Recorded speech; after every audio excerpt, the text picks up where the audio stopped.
お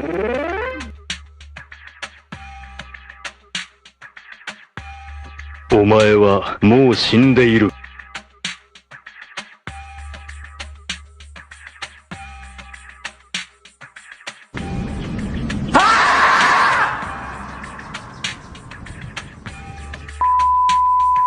ほど新型肺炎に関する政府対策本部を開催しました。新型コロナウイルスへの感染にかかわらず、中国湖北省が発行したパスポートを持っている人の日本への立ち入りを拒否する方針を表明しました。また、この2週間以内に湖北省に滞在した外国人の入国も拒否するということです。今回の措置は明日2月1日の午前0時から実施されます。헛소리하지마 임마. 안녕하세요, 알짱입니다. 1월 31일 아베 총리는 사스에 관한 정부 대책본부를 개최했습니다.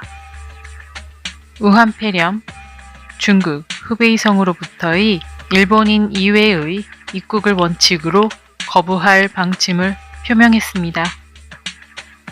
뉴스로 만나보시죠. 중국에서 전세기의 제3편이 귀국하고 10명이 병원으로 이송되었습니다. 한편 전세기를 타지 않고 귀국한 사람 중에는 검사를 하겠다고 신청하고도 받지 못했다고 하소연하는 사람도 있습니다. 37度の微熱が続いていますが、咳の症状がないため検査対象にならないと言われたそうです。現状、武漢への渡航歴などがあっても37.5 度以上の発熱、咳などの呼吸器症状、3つの条件が全て揃っていないと検査の対象になりません。 세계보건기구는 30일 국제공중보건 비상사태를 선언했습니다.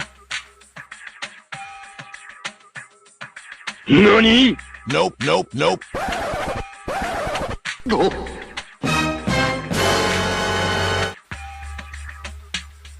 지금까지 알려지지 않았었던 신종 바이러스는 지난해 말 우한시의 해산물 시장에서 불법적으로 거래되고 있던 야생 동물에서 발생했다고 추측되고 있습니다. 大きな問題だと思います。このウイルスは感染しても症状が出なかったり、あるいは軽く済む人がいます。そういう方こそ国内に入って移すんですね。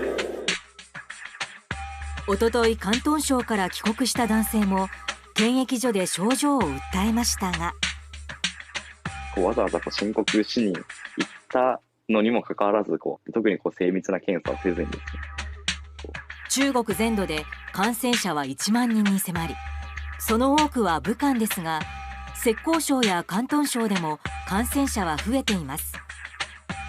日本政府は今日、湖北省を除く中国本土について感染症危険情報を不要不急の渡航をやめるよう促すレベル2に引き上げることを決めましたが、アメリカ国務省は30日、さらにレベルを上げ、最も危険であることを示す渡航禁止にすると発表しています。症状が出ていないにもかかわらず、ウイルスの陽性反応が出た人がいる事実も踏まえ、水際対策の実効性を一層高めなければなりません。さらに政府は当初の予定から1週間前倒し、新型コロナウイルスを指定感染症に指定する政令を明日から施行します。これで感染が疑われる患者に入院を勧告し、従わない場合は強制的に入院させることもできます。しかし専門家は、一過性の感染症です。高齢の持病を持った方、こういう方々を感染から守ることです。国内に入っているか入っていないかで水際対策の意味って柔軟な対応をすべきだと思います。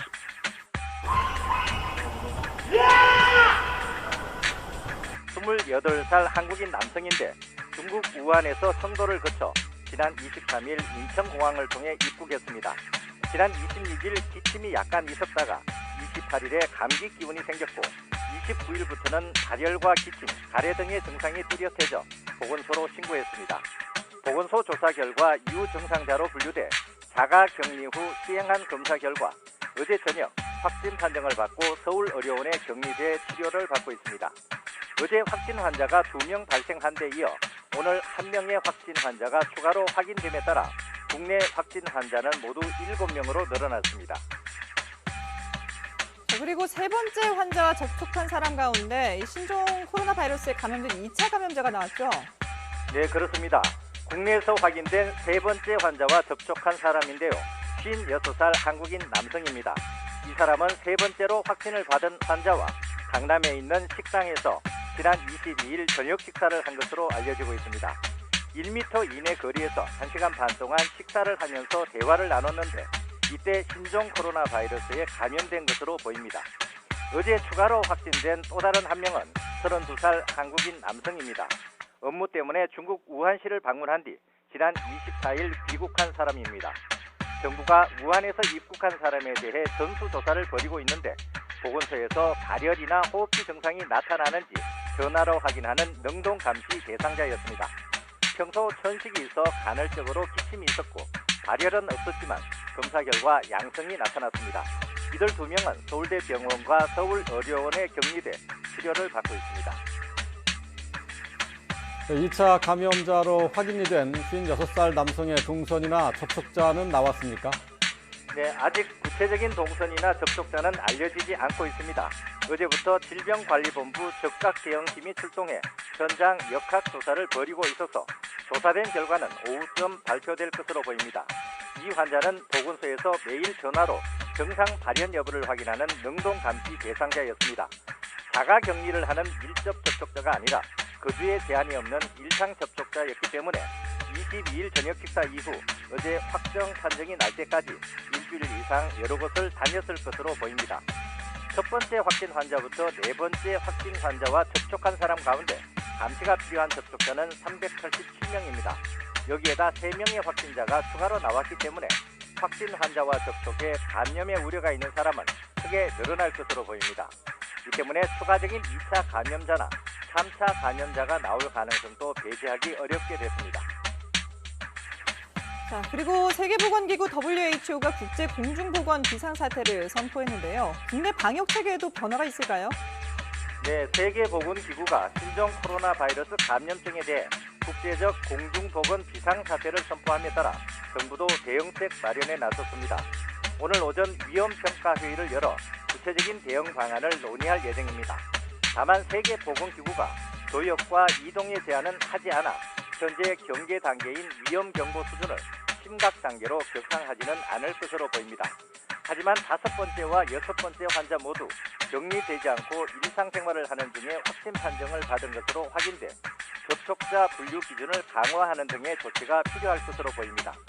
또한 2차 감염자가 확인됨에 따라 지역사회에서 추가적인 감염자를 막고 조기에 발견해 대응할 수 있는 체제를 마련할 것으로 보입니다. 지금까지 YTN 한윤기입니다. お前はもう死んでいる。